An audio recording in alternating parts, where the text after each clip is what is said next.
One might say that if the Alpha King had ever once pictured Vesna leaving, he would have noticed the moon ring going loose upon her finger. But a man does not watch the door when he has spent 9 years certain it was nailed shut. So when the ring at last slid free, it was, by the strictest accounting, entirely his own fault that he became the very last soul in Vontreth to know. Vesna had worn the ring since the year she turned 15, which was the year the old warden pressed it into her palm and told her that the wall between the pack and the dark was not made of stone. It was made of whoever was willing to stand at it. The ring was pale as bone and colder than the finger it sat on, and it caught the light of the moon, the way still water catches it, holding a little of the glow, long after the moon had slipped behind the towers. The court called it a pretty thing. The court called a great many dangerous things pretty. By the time she was a woman grown, Vesna was warden of Vontreth, which meant that while the hold slept, she did not. She walked the hollow marches from the last bell to the first, out where the tame ground gave way to the wild tree line, and the boundary stones stood in their long, crooked row. She read the wards with the ring the way another might read a page, a brush of the cold band against each stone, a listen for the faint answering hum that meant the night still held. 9 winters she had done it. 9 winters she had come in at dawn with frost in her hair and reported to a king who had learned to sleep soundly because she did not Severin. She was careful, these days, even in her own head, to give him the name and not the title, because the title had never once disappointed her and the man behind it had begun to. He was a good king, which was the trouble. The pack loved him. The borders held. The granaries were full, and none of it had cost him a single sleepless hour, because he had a warden for the sleepless hours, and 100 small certainties like her stacked between himself and the cold. She had been proud, once, to be one of his certainties. Somewhere along the 9 years the pride had worn thin as an old coin, and underneath it she had found something that felt uncomfortably like being furniture. That alone would not have moved her. A woman can carry a private ache for years and call it loyalty, and Vesna had carried heavier things without complaint. What moved her was the wards. They had begun to lie. It was a small thing at first, the kind of thing only a warden of 9 winters would notice. A stone near the eastern cut that hummed true when she touched it with the ring and hummed hollow when she came back an hour later. A stretch of the boundary that read as whole, while her own nose told her something, had crossed it and been let through. Someone was walking the wards behind her and unpicking her work. Someone who knew the wards well enough to fix the seams so a lesser eye would never see them. She had gone to Severin with it. She had stood in his warm, bright hall, smelling of the cold outside, and told him that the boundary of his kingdom was being quietly undone from within, and he had smiled at her with all the fondness in the world, and told her she was tired, that she took too much on herself, that he would have the deputy walk a few extra rounds so she might rest. He had not believed her. Worse, he had not even feared for her. He had assumed, as he assumed the sun, that, whatever was wrong, Vesna would simply keep standing at it until it was right, because that was what Vesna did.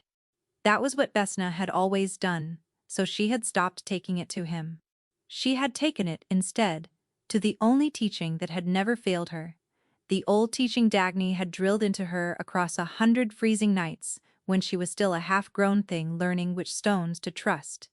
There is a rot, Dagny used to say, that grows inward into the very hands that keep the wall, and there is only one way to draw a rot like that into the light. You must give it the thing it wants.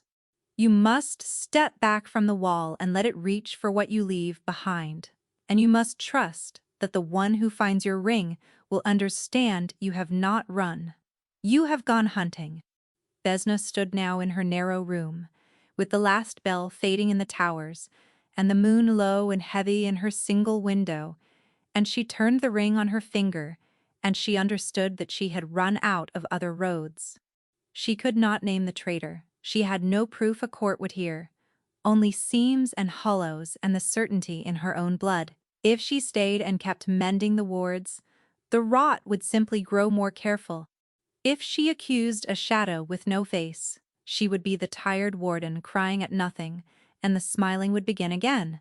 But if the warden left, if the ring came off, and the wall stood empty, and the wards went dark at the next moonset for all the pack to feel, then whatever had been so patient, so careful, so quiet, would have no more reason to be any of those things.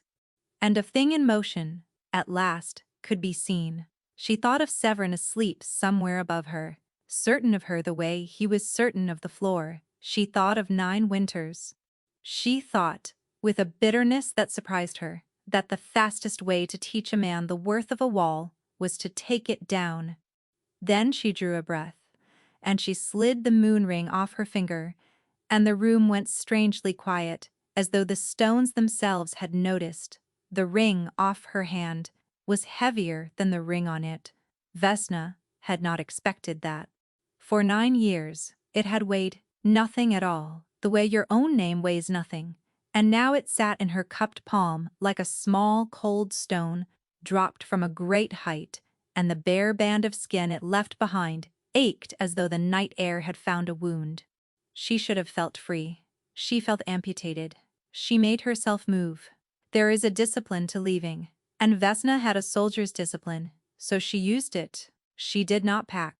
A warden who packs is a warden who means to be caught looking guilty. And besides, the whole point of the thing was that she leave, as though she had been torn away, not as though she had planned it over a long and careful season, which she had. She took her blade because she was not a fool. She took the small, worn knife Dagny had given her, because sentiment is not the same as foolishness. She left everything else, the cloak with her rank sewn into it, the log of her rounds, the little glowing collection of ordinary comforts that make a life, so that whoever searched her room would find a life interrupted and not a life abandoned. The moon ring she carried in her fist all the way down the long dark stair, and it was only when she reached the great doors and the wide pale steps beyond them that she remembered what the ring actually was, and why leaving it was the whole of her plan and not merely the sad end of it. The court thought the moon ring an heirloom, a signet, a pretty office, a badge you handed a girl to make her feel important while she froze at the wall. It was not. The old warden, who had pressed it into her hand at 15, had told her the truth on the same night, in the same breath, and made her swear never to tell it in the hold. The ring was the key to the night words, not a symbol of them. The key, the boundary of Vantrith, did not answer to blood, or to crown, or to the strength of any alpha living. It answered to the ring, and to the one who wore it, and to no one and nothing else. A king could raise every warrior in the Reach and stand them shoulder to shoulder along the tree line, and it would not hold the dark half so well as one tired woman with a cold band on her finger, because the dark did not fear spears. It feared the wards, and the wards were hers. That was why she could not simply resign and bow and walk out through the front gate with her head high. A warden who leaves with her ring only changes which finger keeps the kingdom safe. But a warden who leaves her ring behind, unworn, ungiven, laid down in the old way, that was a wound the hold would feel in its bones. That was a wall gone dark. That was a lure no patient, careful rot could resist. So on the top step, in the last of the moonlight, Vesna knelt. She set the ring down on the cold stone with a care that was almost tenderness, and she turned it face down, band up, in the old posture Dagny had shown her once, and made her practice with a pebble until her fingers knew it in the dark. Face down on the threshold. In the common reading, in the reading the whole court would leap to by breakfast, it meant renunciation, contempt. A warden spitting her oath onto the stones and walking into the night, oath broken, disgraced, gone. Let them read it so. Let them say she had turned traitor, or coward, or mad. The reading did not matter to the ones who would gossip. It mattered only to the one person who might remember the older meaning. Face down on the threshold, in the true speech, in the speech almost no one alive still knew, meant something very different. It meant, I have found a rot I cannot name and cannot root out from where I stand. I have not fled. I have gone to draw it into the open. Find me. Trust me. Follow. She had left it, if she was honest with herself in that last, kneeling moment, for exactly one man to read correctly. And she was almost certain he would read it wrong. Vesna rose. She did not look back at the doors, because looking back was for people who intended to return the way they had left. And she did not. She went down the pale steps 2 at a time, quiet as falling snow, and she crossed the sleeping yard, and she slipped through the small postern in the eastern wall that only a warden and a thief would know how to open, and then she was out, past the tame ground, onto the black margin of the hollow marches, with the tree line rising ahead of her like a wall of drowned men. The moon touched the horizon. Moon set. And behind her, all along the boundary she had kept for 9 winters, the ward lights began to go out. She had known they would. She had planned for it, wanted it, walked out precisely so that it would happen. Still, it stopped her heart to feel it. One by one, the boundary stones went cold at her back, the faint hum she had lived inside for a third of her life, guttering and dying stone by stone, like candles pinched between 2 fingers, and the dark beyond the tree line seemed to lean in and take a long, slow, grateful breath. And then out in that waking dark, something answered. Not the pack. Vesna knew every throat in the pack the way she knew her own. This was lower, and wrong, and far too pleased. A long rolling howl that rose from somewhere past the last dead stone and hung in the cold air and did not stop when a natural throat would have needed to breathe. It was answered by a second. Then a third, spreading wide, the way trained things spread, the way things that have been waiting a long time move the moment they are finally let off the leash. Vesna stood alone on the wrong side of a wall that no longer held, with her ring lying face down on the palace steps behind her, and understood 2 things at once. The first was that she had been right. The second was that whatever she had just drawn into the open had been very, very ready to come. The King of Vontrith learned that his warden was gone in the worst of all possible ways, which is to say, he learned it slowly, from other people, after everyone else already knew. Severin woke at first light to a hold that felt wrong. He could not have said how. An alpha does not reason his way to these things. He simply surfaces from sleep, already braced, hackles up, the animal underneath him standing before the man is awake enough to ask it why. He lay in the gray dawn light and listened to his own home and could not name what was missing, only that something enormous and familiar had stopped. The way you notice a mill has ceased grinding, only once the sound you never heard is gone. By the time he came down the great stair, half-dressed, the front door stood open to the cold, and there was a knot of people gathered on the wide, pale steps, and they were all looking at something very small, and none of them was touching it. They parted for him, without a word. That was how he knew it was bad. His people teased him, argued with him, followed him into worse places than this without flinching, and they parted for him now in dead silence, with their eyes down, and in the gap they made he saw the moon ring, lying on the top step, face down, band up, in the pale light of a morning, with no moon left in it. He knew the ring at a glance.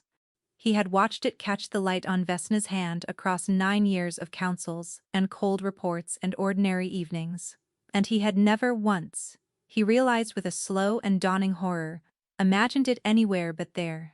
He knelt. He did not pick it up. Some deep instinct told him that to lift it would be to end something, and he was not ready. Behind him, someone was already speaking. It was the deputy, Halvard, a broad, capable man with an eager voice, and the eager voice was saying the words that would be repeated in every corner of the hold before noon. She has renounced. See how it lies, face down on the threshold. That is the old sign of it. The warden has thrown down her oath and gone. She has deserted us, Your Grace, in the dark, without a word. Deserted. The word landed on Severin like a stone, because it did not fit.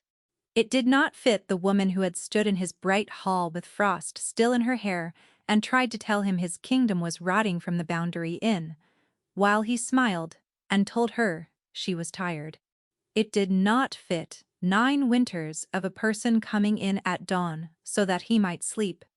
He looked at the little cold ring, lying face down on the stone, and something older than his own memory turned over in the back of his mind. Some scrap of teaching he had heard once and let fall, the way princes let fall the parts of their lessons that will only ever matter to someone else. Face down on the threshold. He had heard those words before, and not from Halvard, and not meaning desertion. It came back to him all at once, the way a name comes back the moment you stop chasing it.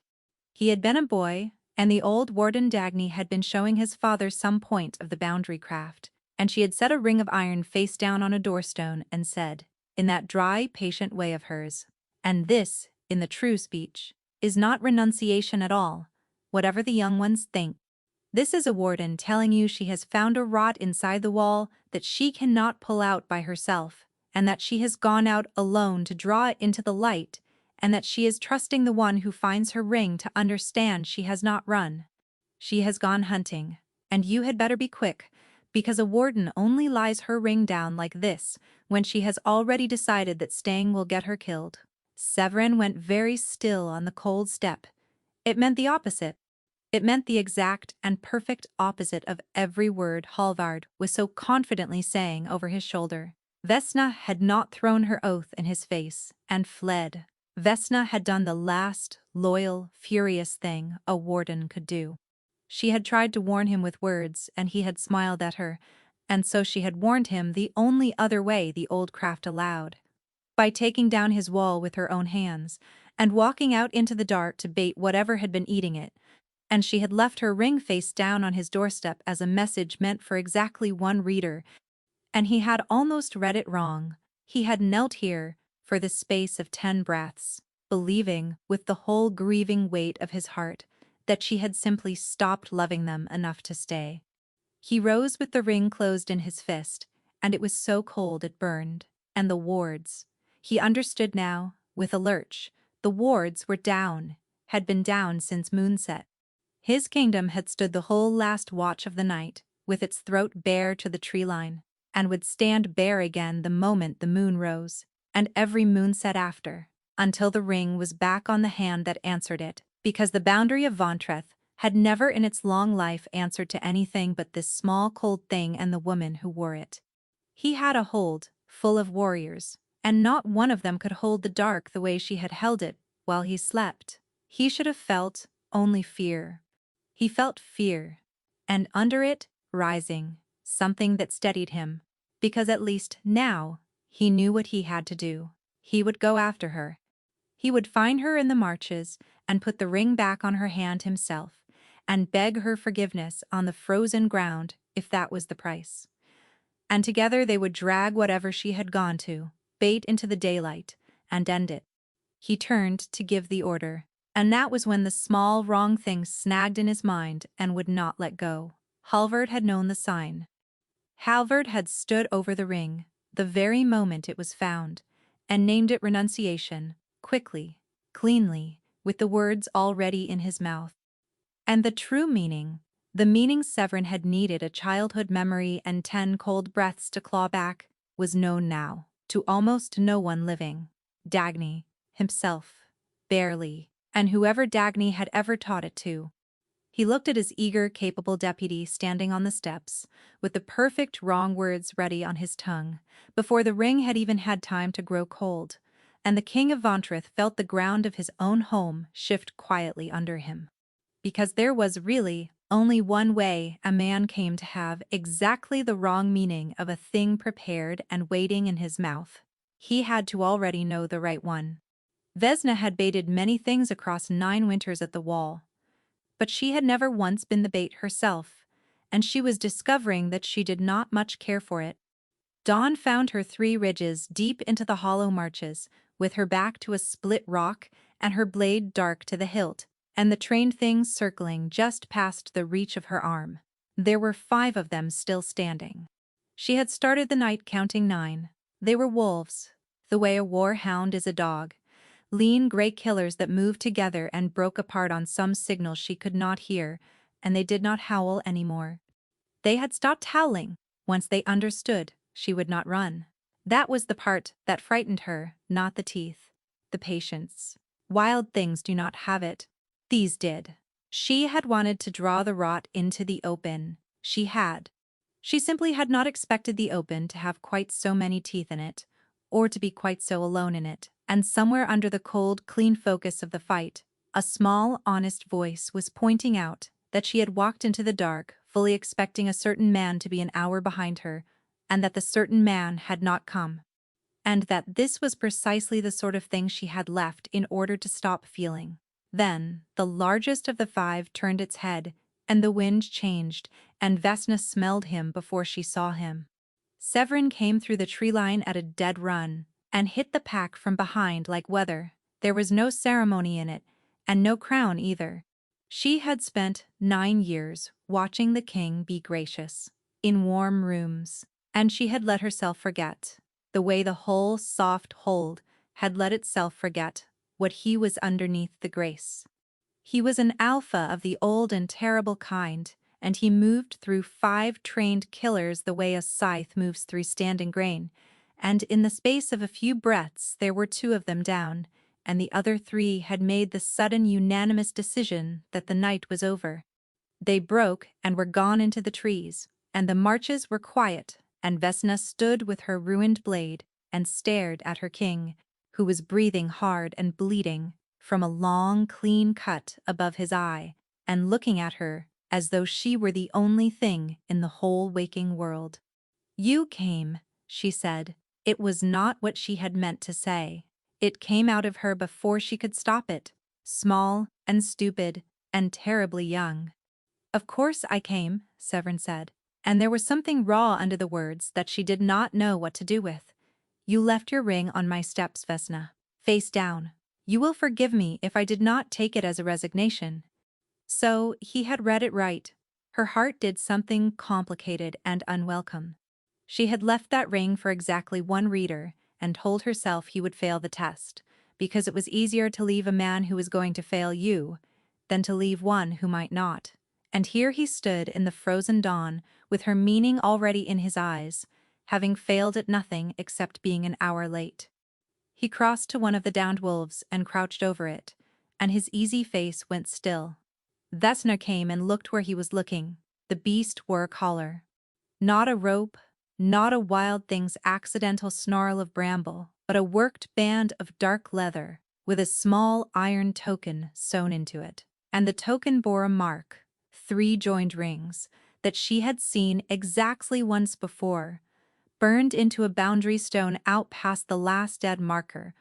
"The Droon," Severin said quietly. "The masterless ones from beyond the reach. Someone has been feeding them. Someone has been teaching them our seams." He turned the token in his fingers. "This did not wander in through a gap, Vesna.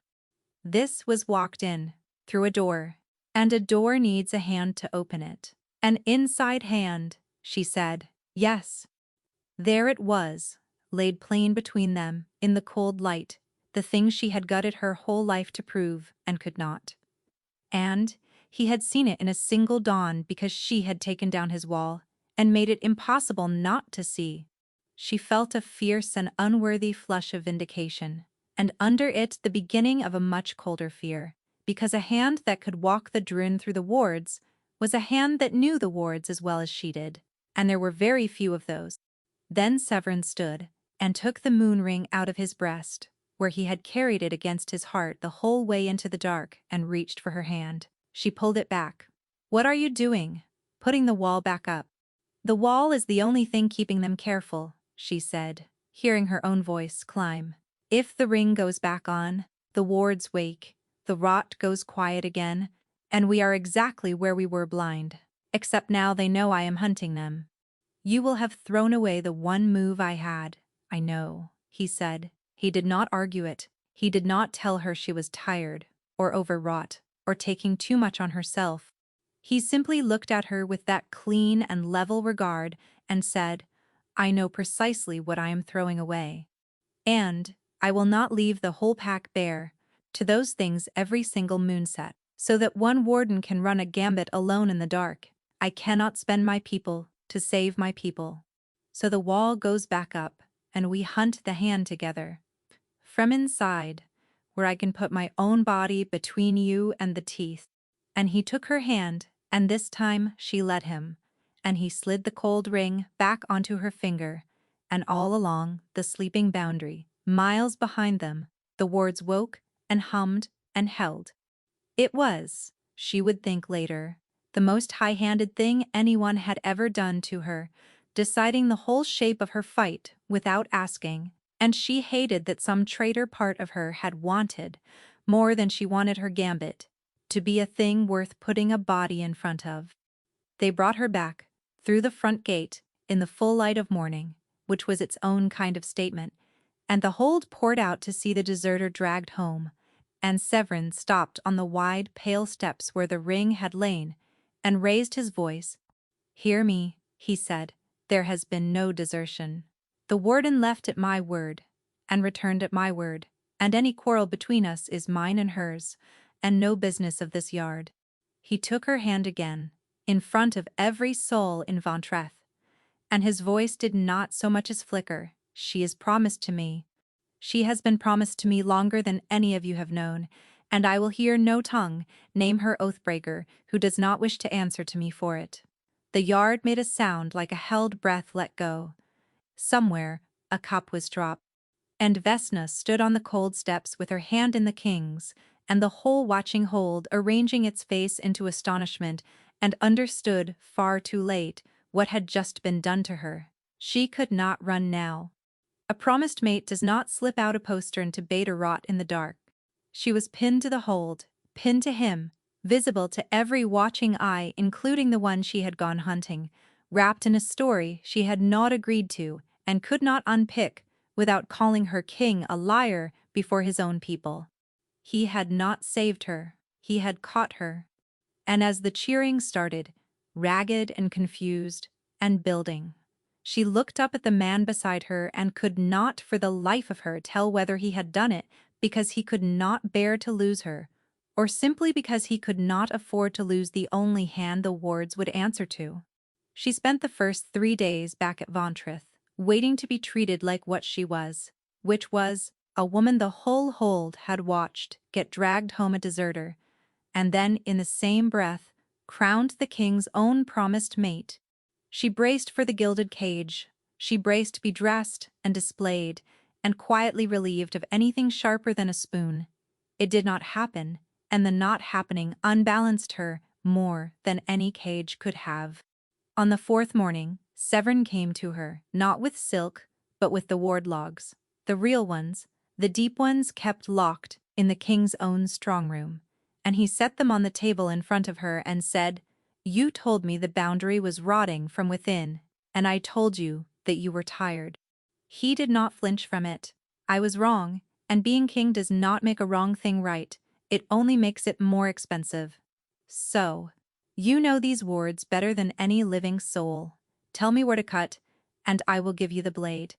He meant it. That was the thing she kept tripping over. He gave her the run of the boundary and the household both, told the court in plain words that the warden's judgment stood as his own where the wall was concerned, and when old Halvard the deputy bristled and suggested that perhaps a woman lately branded a deserter ought not hold quite so many keys, Severin looked at him with a mildness that somehow silenced the whole room, and said that he trusted the warden with the wall of his kingdom, and wondered aloud, very gently, why the deputy did not. Vesna caught the flicker on Halvard's face at that. So did Severin. Neither of them said anything. But that night, she added a fresh line to the short cold list she kept behind her ribs, the list of hands with craft enough to unpick her work, and Halvard's name sat near the top of it, and she hated that it did, because a loud, suspicious man is so rarely the clever one you are actually looking for. It was Dagny who found her that same evening, out on the eastern wall in the wind. Vesna heard the old warden's uneven step on the stair and turned, and there she was. Smaller than memory, always made her wrapped against the cold, her face doing the thing it had done since Vesna was a half-grown stray, pretending to scowl to cover the fact that it wanted to weep. "You foolish, foolish girl, Dagny said. And then she had Vesna by both arms and was holding her hard enough to bruise. Ring on the steps, face down. Do you know I taught you that sign praying you would never once have cause to use it? Do you know what it did to me, to see it lying there? I had to draw it out, Vesna said into the old woman's shoulder. There was no other way to make anyone see. I know why you did it, Dagny said fiercely. I know better than any of them, why. But you might have told me. You might have trusted these old hands with your life the way you trusted them at 15. And Vesna, who had told no one, who had trusted no one, felt the loneliness of the whole long plan catch up with her all at once, and let herself be held by the one person in all of Vantreth who had never wanted anything from her but her safety. The work drew her and Severin together, the way she had feared and could not prevent. They walked the wards after dark, the two of them, because the boundary was where the truth lived, and the boundary answered only to her, and something in her that had been clenched for 9 winters began treacherously to ease. He asked good questions. He did not pretend to knowledge he lacked. When she showed him a mended seam, the clever kind, the kind that read whole and was not, he did not offer a platitude. He went quiet and thought, and then asked the exact right thing, which was, who else can do this? Who else can leave a seam that lies? And when her honest answer was only 3 names, his and Dagny's and Halvard's, he did not defend a single one of them. He only nodded and looked older and said, then we watch all 3, myself included. She laughed, surprised, before she could stop it. And you will watch yourself, will you? Closely, he said gravely. I am a very suspicious character. And there in the dark on the cold wall, she felt the corner of her own mouth betray her, and knew she was in trouble of an entirely different kind. The trouble found them on the 9th night, and it found them inside the wall. They were coming down through the lower household after the round when Vesna's blood went cold, for no reason her mind could name, the old animal warning, and she had her arm across Severin's chest, and both of them stopped in the dark passage before her thinking had caught up to her body. Then she smelled it. Droon, inside, past every ward, past the great gate, in the sleeping heart of the hold, where no masterless thing beyond their reach should ever be able to stand, and the words had sung true all night, which meant it had not come in through the boundary at all. It had come in through a door, a hand had walked it in. It came out of a servant's stair, fast and low, and Vesna met it there, in the narrow dark where its numbers meant nothing, and it was ugly, close work with no room to swing, and she took a raking cut across the ribs and gave back worse, and put it down on the stones and ended it before it could rise. It was over in the time it takes to lose your breath and find it again. She knelt on the dead thing, in the ringing quiet, bleeding, and looked up to say something to Severin, and the words died because he was not afraid. She had seen men after sudden violence 100 times, and there is always a flush of it, the shake, the too loud breath, even in the brave ones, even in the king, and there was none of it in him. He stood over the dead Droon in the dark, with his head tilted and his eyes gone flat and calculating. And he was not looking at the beast with a king's horror that such a thing could stand in his home. He was looking at it the way a man looks at a move he has been expecting for a long time, and has finally, coldly, seen made. You knew, she said slowly, her ribs sang where the cut was. You are not surprised. She got to her feet, one hand pressed to her side, and stared at the man she had spent the last 9 nights letting herself trust. It walked in through a door tonight, and you are not surprised, and I am beginning to wonder, Your Grace, exactly how many things you have been letting me discover that you already knew. For half a breath something moved behind Severin's flat calm eyes, something she could not read and did not like, and then the easy king slid back over it like water closing over a stone, and he stepped toward her with his hands already lifting to her wound, all warmth and worry, saying her name.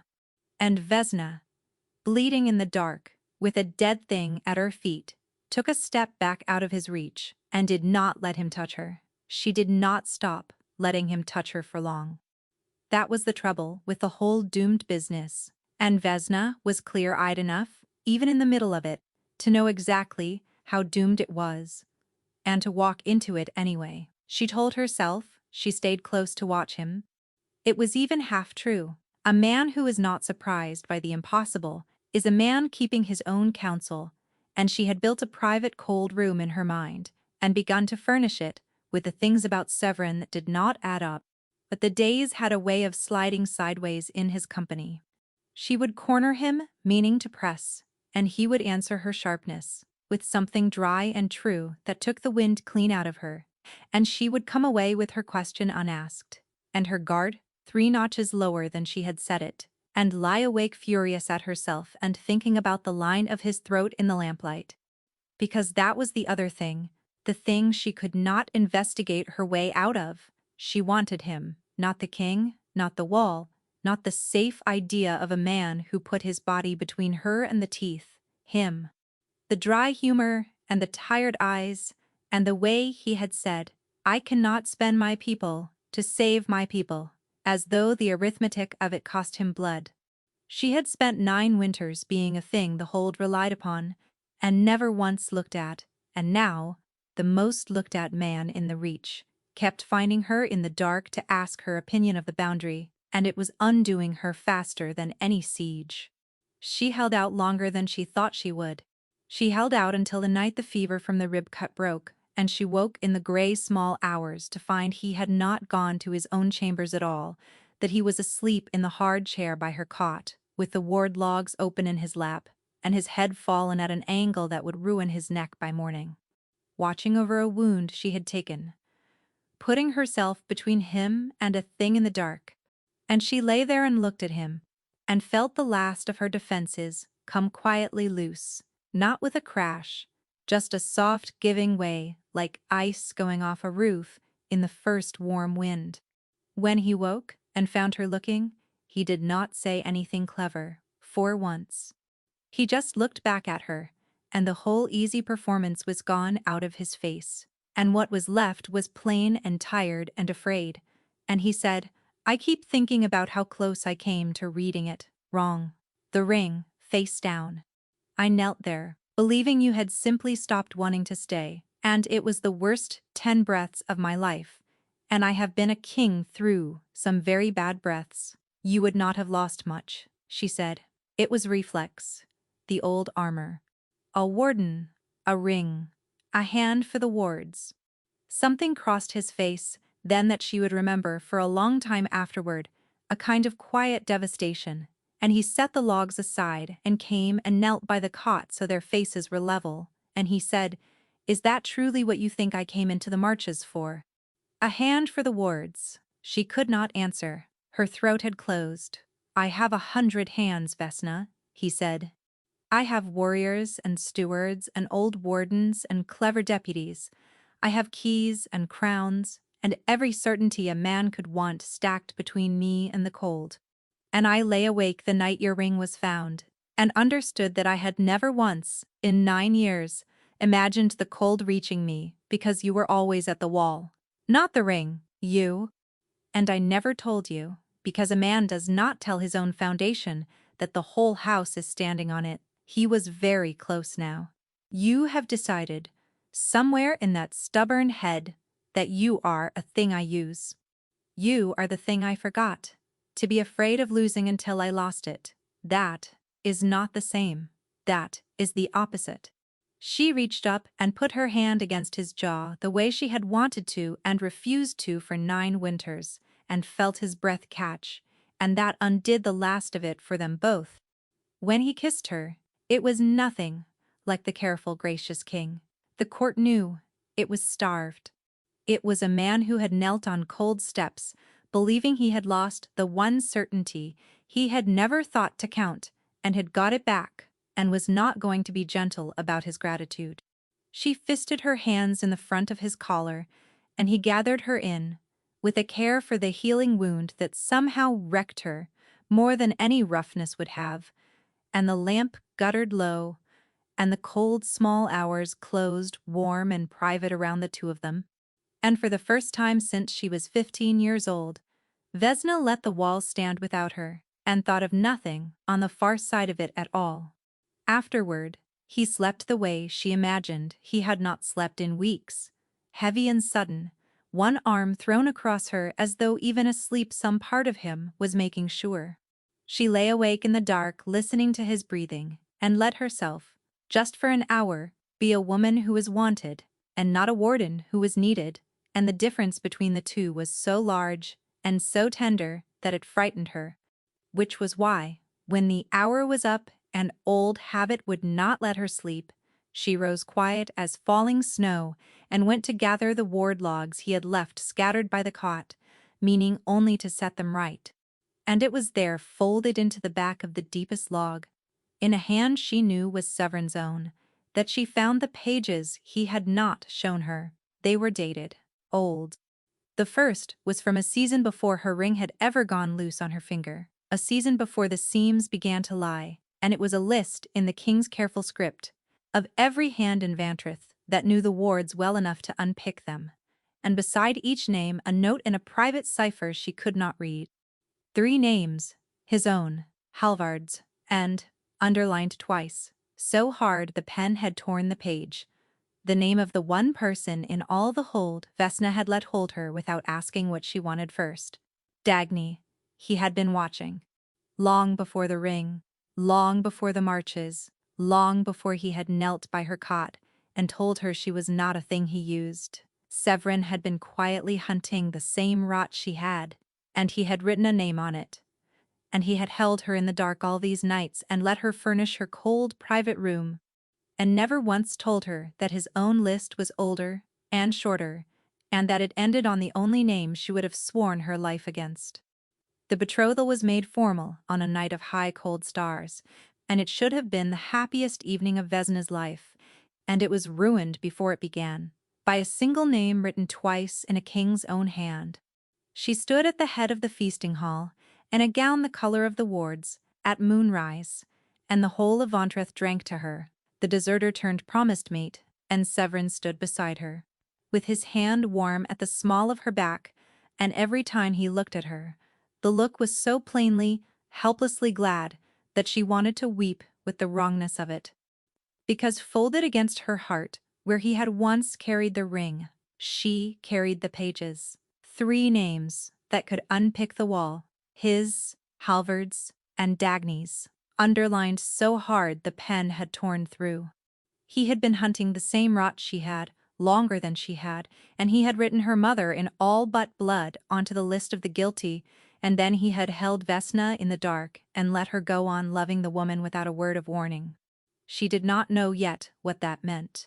She only knew that the man beside her had a locked room in him she had not been shown, and that she had let him into every locked room she had, and the unfairness of it sat in her chest like a swallowed stone. So she did the thing she was good at, which was armor. When he leaned close and murmured that she looked like something the moon had made on purpose, she said thinly that flattery was easy in front of a watching hall. When his hand found hers, she let it lie there, cool, and did not curl her fingers back.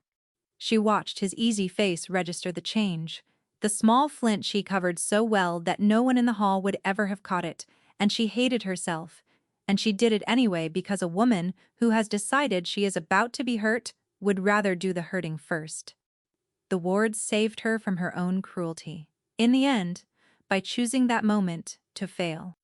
She felt it before any bell rang, the way she always did, a wrongness up her spine, and her cup was already down, and her chair already back before her mind had named it. Along the eastern boundary, for the space of perhaps 20 hard beats, the wards guttered, not down, tested. Someone out past the last stone had leaned on the wall to see how it gave, and then eased off before the whole hold could feel it. And if Vesna had been anywhere but at the wall for 9 winters, she would never have known it happened at all. She caught Severin's eye across the sudden press of the feast, and saw that he had felt it too, or read it in her, and the two of them slipped out of their own betrothal like a pair of thieves. Out on the cold wall she pressed the ring, to stone after stone, and found the seam, and it was a good one, a lying one, mended so cleverly that it sang whole under any touch but hers. She stood over it in the dark, sick, because a seam like this was made by one of 3 hands, and she had spent the walk out, deciding she would confront him, and now she did. "Your name is on a list," she said, "in your writing. 3 hands that can make a seam, that lies. Yours, Halvard's." She made herself say it, and Dagny's underlined until the page tore. "I found it in your logs, so tell me plainly. Once in your life, without a joke, to slide out of it. What do you suspect?" For a long moment Severin said nothing, and the nothing told her more than she wanted to know. "I am asking you to trust me," he said at last, quietly. "I am asking you to say nothing, to Dagny least of all, and to go on exactly as you are, and to let me finish a thing I have carried a long time. I cannot tell you the rest of it yet. If I am right, telling you puts you in the path of it. If I am wrong, telling you costs an innocent woman everything. So I am asking for your trust, Vesna, with nothing to give you back for it, but my word." "That is not trust," she said. Her voice had gone low and shaking. "That is obedience. You are asking me to watch the one person in this hold who never once wanted a single thing from me but my safety, and to spy on her for you, on nothing but your word. Because you have decided again, the way you decide everything, what I am strong enough to be told. I will not do it." She raised me out of the dirt. When the whole soft hold walked past me, "I would sooner suspect you." She saw the words land. She had meant them to. And then she turned and left him on the cold wall, and went, half running, to prove her own faith to herself, to go to Dagny and warn her that the king's suspicion had fallen on her, and hold the old woman's hands and be believed and believe. Dagny's quarters were down in the old part of the hold, near the wall, where the true wardens had always slept close to the stone. Vesna came to the low door and found it ajar, and no lamp lit within, and she pushed it open on a dark room, and a single figure standing at Dagny's private shelf, with the old woman's ledgers open in his hands. Severin turned in the dark. He had come the other way. The fast way. The way a king goes when he does not want to be seen going. And he stood in her mentor's rooms with her mentor's private records in his hands. And Vesna's whole body went cold. "Put those down," she said. "Get away from her things." And Severin, who always had an answer, who had slid out from under every hard question she had ever put to him with a joke and a warm hand, did not reach for a single soft word. He looked at her across the dark room, with the stolen ledgers open in his hands, and what he said was the last thing in the world she was braced to hear. "She is not who you think she is," he said, "and neither, I am sorry to say, are you." Vesna did not move from the doorway. "Explain that," she said. "Now, all of it, or I will call the watch, and let them find the King of Vantrith robbing an old woman in the dark, and we will see whose word the hold believes." Severin set the ledgers down. He did it carefully. "The way you set down something you have already read to the last page. I have suspected Dagny for the better part of a year," he said, "before your ring ever went loose.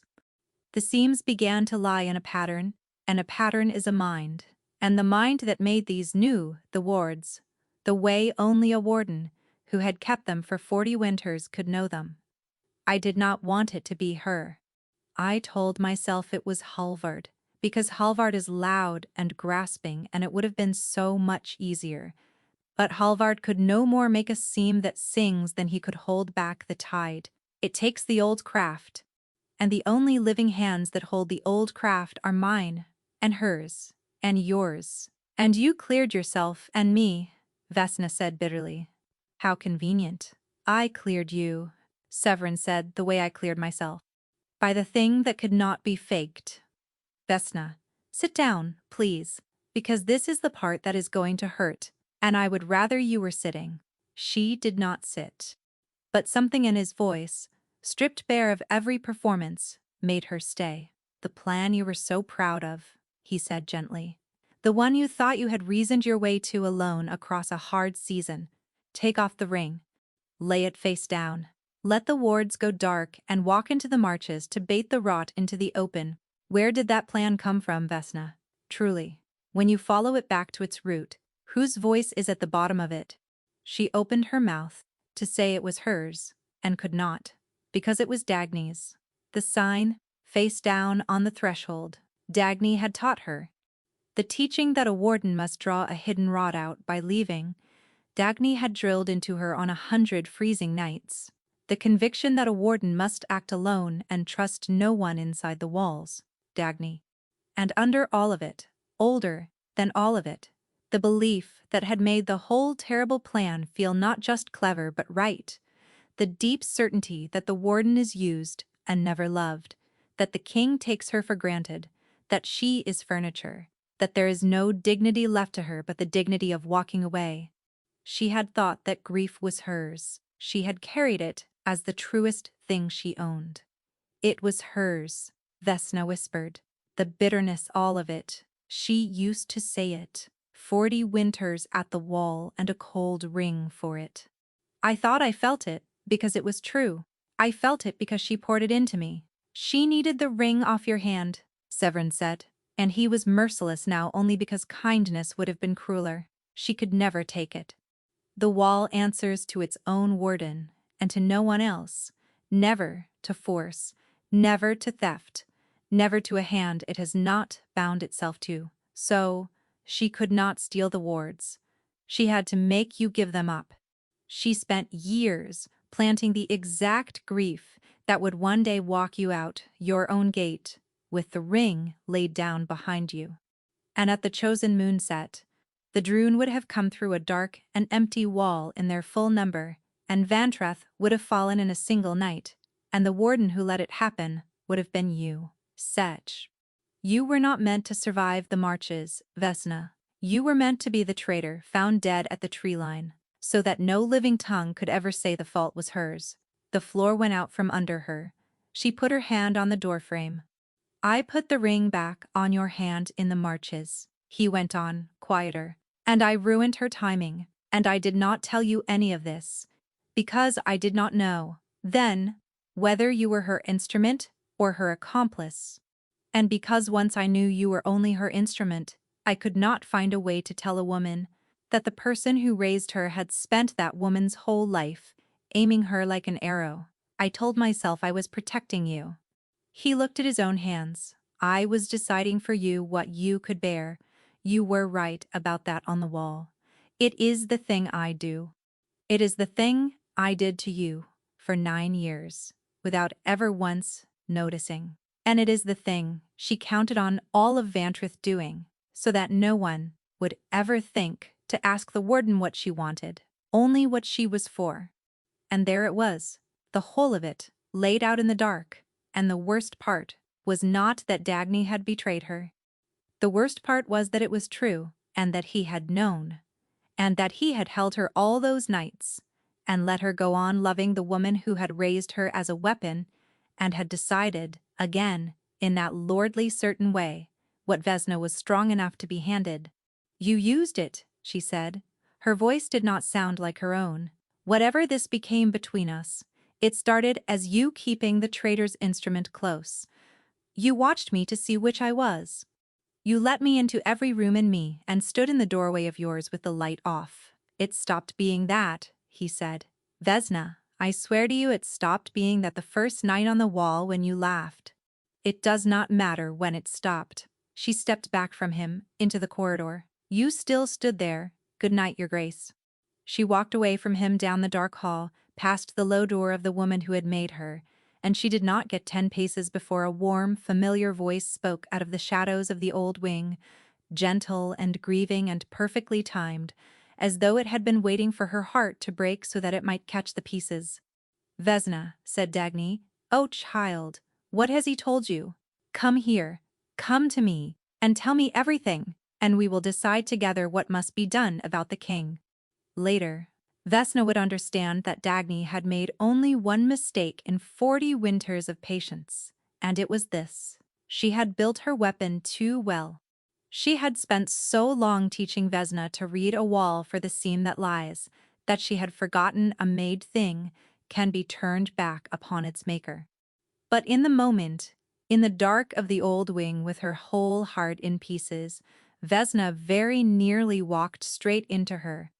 Dagny took her hands and drew her close, and murmured all the right things, that the king was clever and cold, and had bound Vesna only for the ring, that his stolen ledgers were surely forgeries meant to fix the blame on a defenseless old woman, that Vesna had been used, poor lamb, used and used again by powerful men who saw her as a tool. And every word fit, because every word was cut from the same cloth Dagny had been dressing her in since she was 15, and Vesna felt herself leaning into it, the way you lean into a warm bed, when you are very tired and the truth is very cold. "We must act tonight," Dagny said, "before he can turn the hold against me. There is only one way to make the pack see what he is. You must take off the ring, child, just for the one night, at the coming moonset, and let the wards go dark, and when the droon test the wall, he will run to the boundary to signal them, because he is the one who has been letting them in, and the whole hold will see their king treating with the masterless in the dark. Take off the ring, lay it down. It worked to draw the rod out once. It will work again." And there it was, the one wrong stitch, because Vesna knew, now, that the ring coming off the first time had not been her plan. This exact plan, and here was Dagny, hours after being unmasked, urging the identical move with the identical warm words: "Take off the ring, lay it down, let the wall go dark at the coming moonset." A woman who truly believed the king was the traitor would want the wards up and strong to keep the droon out. Only a woman who needed the droon walked in would ever ask the warden to drop the wall. Dagny had not changed her play. She had simply pointed it at a new target and pressed it into fresh grief, and she had done it so smoothly that a younger, softer Vesna would never have felt the seam. But Vesna had kept a wall for 9 winters. She could feel a lie that sang, so she did the hardest thing she had ever done, which was to let her face crumple and her shoulders fall, and to say, in a small, broken voice, "Yes, all right, tonight. I will take off the ring." And she let Dagny gather her in and stroke her hair, and she felt, under the old woman's relief, the cold, pleased patience of the thing in the marches. The thing that had stopped howling once. It understood she would not run. She had until moonset. She used it. She did not go to Severin with soft words, because there was no time and there was no forgiveness in her yet, only the work. She went to him with a warden's report, flat and fast, and she laid the whole trap out. Dagny's play, the coming moonset, the droon waiting past the last stone. And she watched the king's face go from grief to something hard and clean and grateful. "What do you need?" was all he said. "Not a single I told you." She added that privately, to the other list, the short, warm one she was trying very hard not to keep. At moonset she stood on the eastern wall, where the lying seam was, and Dagny came to her out of the dark to watch the ring come off. And below, in the black margin of the marches, the droon were already moving in their full and terrible number, a grey flood come to pour through a wall that a heartbroken girl was about to open for them. Dagny's eyes shone. "Take it off, child," she breathed. "Set us free of him." Vesna took the ring from her finger. Dagny's breath caught in triumph.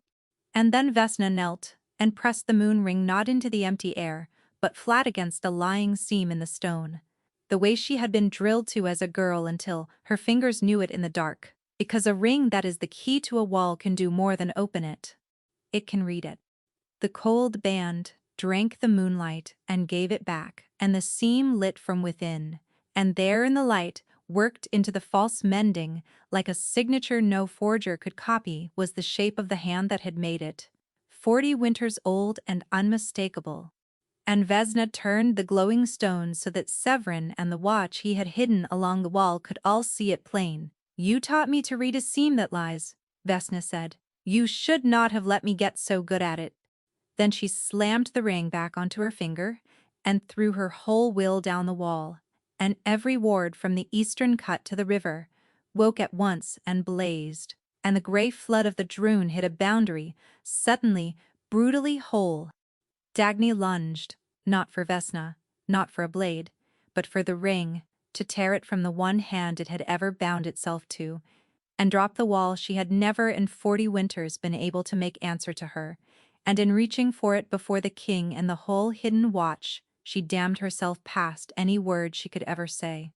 Vesna caught the grasping hand out of long habit, turned it, and put the woman who had made her face down on the cold stone of the wall they had both given their lives to. She did not do it in anger. She did it the way Dagny had taught her, clean and without waste, and that was somehow the cruelest thing of all, and they both knew it. It was over before the moon had fully set. The drune broke and fled into the dark. The watch took Dagny, and then it was only Vesna and Severin on the cold wall, and he was looking at her the way he had looked at her in the marches, as though she were the only thing in the waking world, and she could not bear it. "You saved the pack," he said. "You saw it when I could not make you see it." Vesna, I saved the wall, she said.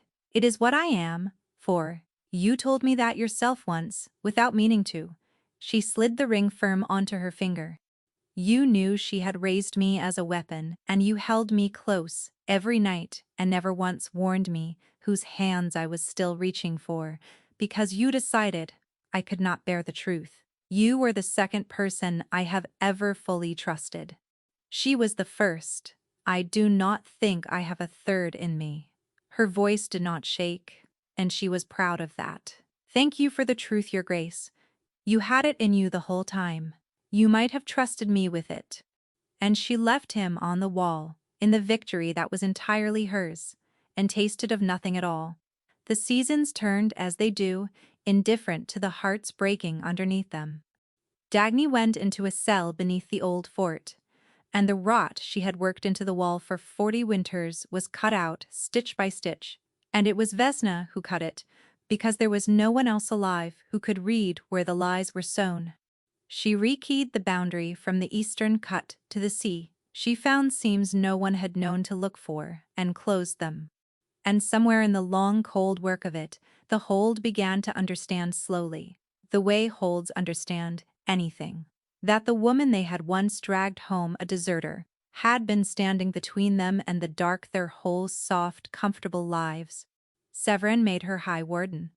It was a title that had not been used in 9 generations, and it came with a seat at the war table and a voice the court had to answer, and the plain, unarguable authority she had bled for and been denied for 9 winters. He did not make her take it. He offered, and stood back, and let her decide. And she noticed that the standing back, and hated that she noticed. She took the title. She earned it twice over in a season. For the first time in her life, she was not a thing the hold used without seeing. She was seen. She had everything the girl who left the ring on the steps had ever wanted. She was also, quietly, wretchedly alone, and the warm, patient thread under her ribs that she had tried to smother in the marches would not die, no matter how she starved it, because Severin courted her. Not with the easy charm the court knew. He had tried that once, early, sent a gift down to the wall, and she had sent it back, and he had never tried it again, which told her he had actually been listening. Instead, he did the one thing she would never have believed a king could learn to do. He learned the wall. She found him out there one bitter night in the 3rd month, alone at the eastern cut, holding a warden's cold lantern in his ungloved hand and pressing his own bare palm to a boundary stone with the fierce, hopeless concentration of a man trying to hear a language he will never be fluent in. He was terrible at it. He could feel perhaps 1 seam in 10, and that one only, when it screamed. But he was there, at the cold edge of the deep watch, teaching his royal hands the thing that had kept him sleeping soundly for 9 years. And when she demanded to know what in the name of the moon he thought he was doing, he said, without turning, "I spent 9 years certain you would always be at this wall. I never once stood at it myself. I never once knew what I was certain of." He pressed his palm flat to the stone. "I am learning it badly, so that one day, when I am less badly at it, You might sleep a whole night through. Not because I need the wall kept, because I would like, once, to be the reason you rest, instead of the reason you cannot. She walked away that night without a word, because if she had opened her mouth she would have wept. Her own people were no help at all. Oren, the raw young warden, she had taken to training because someone had once taken her, developed opinions and no sense of when to keep them. He stood the whole midnight watch last week, Captain, Oren offered, one evening, uninvited. Got it wrong 9 times out of 10 and would not go in, cried a bit, I think, when he thought no one was near the eastern stone. It was hard to watch. A pause. Everyone finds it hard to watch. If you want the truth of it, him, out there being sorry, and you in here being right, we none of us know where to put our eyes. Then look at the wall, Vesna said. It is what you are paid for. But she did not sleep that night either. By the 5th month, the thread under her ribs had worn her thin, and Severin, who had done everything, at last did the only thing she had truly asked of him. He stopped. He came to the wall one last time, and did not touch the stone. I have decided something, he said, and his voice was steady in the way that costs a man everything. For 9 years, I was certain of you, and never saw you.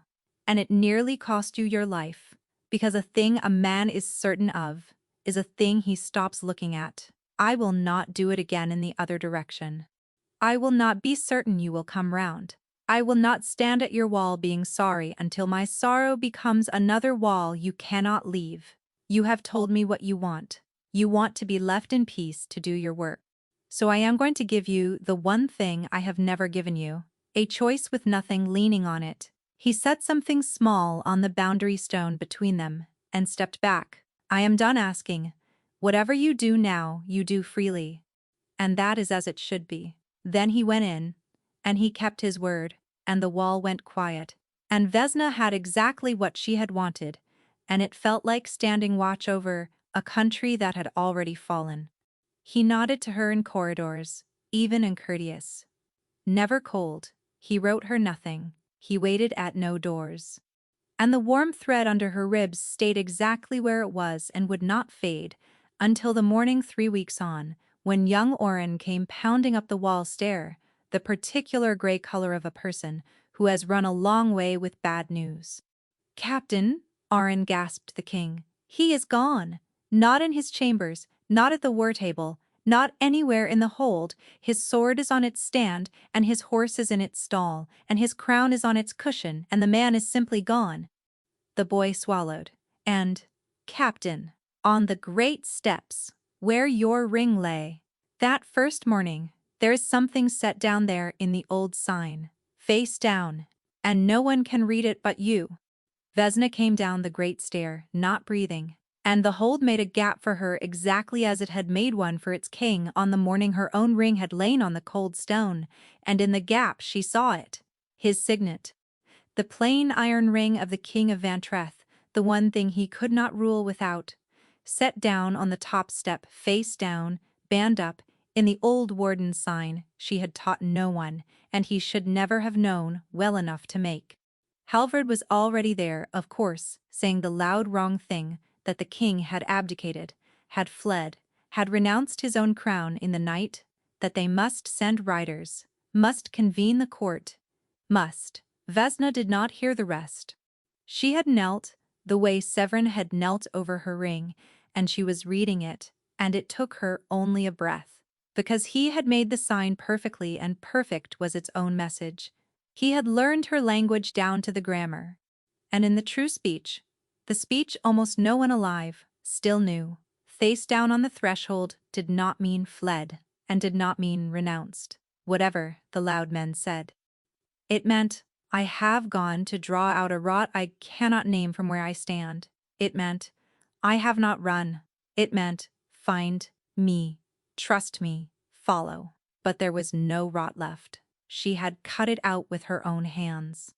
And so as she knelt there, with the cold iron in her fist, she understood the second meaning, the one he had folded underneath the first, the one that was only for her. He had not gone hunting a traitor. He had gone hunting the last thing he had never given her. He had left his crown face down on the steps and walked out of his own certainty, out into the dark alone, exactly as she had, so that for one single night the whole weight of Vontreth would rest on no woman at all, and she would be, for the first time in her life, free to follow or free to stay away, with nothing leaning on the choice. She was moving, before she finished the thought.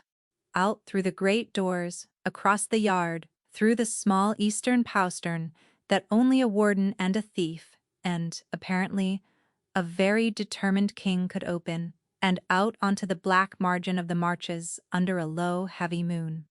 She did not need the sign to find him. The warm thread under her ribs, the one she had starved for half a year, hauled her forward like a rope, and she let it, and it took her not deep into the wild, but only to the eastern cut, to the boundary stone he had pressed his bare hand to on 100 cold, hopeless nights, and there he was. He had lit a warden's lantern, and set it in the snow, and he was standing his watch alone, badly. He had a blade he clearly did not intend to be much use with, and a cloak too thin for the wind in the grim white face of a man who has understood, about 4 hours too late, exactly how long a night at the wall is when there is no one coming to relieve you. He had gotten, perhaps, 2 seams right. He was shivering so hard she could hear it. He was the single least competent warden the Hollow Marches had seen in 9 generations, and he had walked out into the dark and taken down his own certainty and put his bare hand on the cold stone so that she might for once be only wanted and never needed. And Vesna stood at the tree line looking at him and felt the last starved half-year of her stubbornness come loose all at once. "You," she said, "are the worst warden I have ever seen in my life." Severin Spun nearly dropped the lantern and looked at her with his whole ruined frozen face cracking open into something too bright to be borne. "I know," he said. "It is dreadful. I have new and profound respect for you. How did you ever do this sober? You left your crown on the steps." "I left it in your language," he said. "I was fairly sure you would read it right. You are the only one who could." That was rather the point. He was still shivering. "I meant it, Vesna, every part of it. I am not out here to be found. I am out here so that you are free. If you turn around and walk back in and never speak to me again, that is a true choice, and I will honor it, and I will go on being terrible at this wall until I am merely bad at it, and I will not ask you for anything ever again." He drew a breath that shook. "I only wanted to stand once where you have always stood, so that I would never again be certain of a thing I had not earned the right to be certain of." And Vesna understood that this was the moment, and that in the whole long tangle of it there was only one wound left unhealed, and it was not his hiding, and it was not even Dagny. It was that from the very first she had been decided for. Bound as a mate before a watching hall, without a word of her consent, aimed like an arrow by the woman who raised her. Managed and protected and handled by a king who loved her and would not trust her with the truth. Every large thing in her life had been chosen by someone else and handed to her already done. So she chose. She crossed the cold ground to him and took his frozen face in both her hands. And she said the thing that was hers to say and no one else's, the thing that reversed every choice that had ever been made over her head. "Marry me," Vesna said. "Not because you declared it to a hall, not because a bond hit or a plot needed it, or a wall must be kept. Marry me, because I am standing in the snow, choosing you with my own 2 hands and nothing at all leaning on it. And I will not ask twice, because I have never in my life had to ask for anything and been given it. And I would like to start now." For a moment, the King of Vontreth could not speak at all. Then he laughed, wet and helpless, and pressed his cold forehead to hers, and through the warm thread that ran between them, she felt the whole of it pour across with no mask and no angle, the relief and the disbelief, and the plain enormous love of a man who had knelt on cold steps twice now and been given back, twice. The one thing he had never thought to be afraid of losing. "Yes," he said, "gods." Yes. And then, quieter. The old easy certainty gone out of him for good. And I promise you this. I will never once be certain of you again. I will wake every morning of my life, not sure you will stay and glad of it, because a thing a man is not certain of is a thing he never stops looking at. See that you do not, Vesna said. I left a whole life face down on your steps to teach you that lesson. I would truly hate to have to do it twice. They were mated at the turn of the season out on the eastern wall, rather than in any hall, because that was where the truest things between them had always been said. The High Warden noted, reasonably, that someone had to keep the watch. The king argued, less reasonably, that he was qualified to help now, and was told with great fondness that he absolutely was not. The whole city came out along the boundary in the cold, bright dawn. The pack that had once dragged her home a deserter and now spoke her name with pride. Severin cried during the vows exactly as she had known he would, and the warm thread gave her away, when she nearly did too, and he laughed at her through his own tears, and she did not care who saw. He gave her back his iron ring that morning, and she gave him nothing, because she already wore the only ring that had ever mattered, and it answered to no hand but hers, and that, she told him, was rather the whole point of her. He said he was entirely at peace with being the lesser ring in the marriage. She said he was learning. And on cold nights, long after, the King of Vontreth still came out to the wall at the deep edge of the watch, no better at it than he had ever been, to stand a while beside the woman who had once left her whole life face down on his steps to teach him what a wall was worth. He was never certain anymore that she would always stay. And it was that, in the end, the not being certain, the seeing her new each cold morning as a woman who might, being free, have chosen otherwise, that made her stay. So, there it is.